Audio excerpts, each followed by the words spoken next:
அற்புதமான சக்தி நிறைந்தவள் யார்னா இந்த மேச்சேரி வாராகி தான். ஒவ்வொரு கணமும் தன் பக்தர்களுக்காக எந்த விதமான எதிர்பார்ப்பும் இல்லாமல், எல்லாவும் என் பிள்ளைகள், இல்லாத பிள்ளைகள், அவர்கள் கையில் யாதும் இங்கு இல்லை. இந்த அம்மா முதல் முறையாக பார்க்க வரக்கூடிய பிள்ளைகளை பற்றி அம்பாள் சொன்னது என்னன்னா, அதாவது அனைத்தும் இழந்து வருவார்கள், மண் பொன் பொருள் அனைத்தும் இழந்து இந்த மண்ணிற்கு வருபவர்கள் இங்கு என்ன செய்ய முடியும்?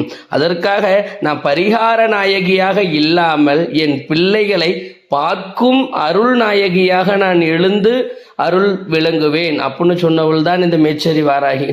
கடக்கின்ற தூரத்தை நினைத்து கவலை கொள்ளாதே, உனக்கு கிடைக்கின்ற பலனையும் அருளையும் நினைத்து பெருமை கொள் என்று இந்த அம்பாள் சொல்வாள். எவ்வளவு திட்டனாலும் இந்த அம்மாவை மீண்டும் அவள் உணர்த்திக்கிட்டே இருப்பா.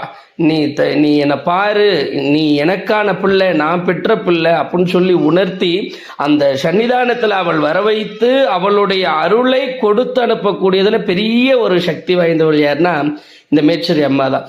எத்தனை முறை இந்த தாயை பார்ப்போம், முதல் முறை பார்த்தவுடன் நமக்கு விடியற்காலைக்குள்ள நமக்கு அனைத்தும் கிடைத்துவிடும் என்று நினைக்கின்ற குழந்தைகளுக்கும் அம்மா சொல்லுவா, 3 மலை ஏறினால்தான் அவர்களுக்கு கிடைக்கக்கூடியது கிடைக்கும் என்கின்ற பட்சத்தில் முதல் மலையிலேயே அவசரப்படக்கூடாது. 3 மலையும் ஏறி சென்றால் அவர்களுடைய வாழ்வு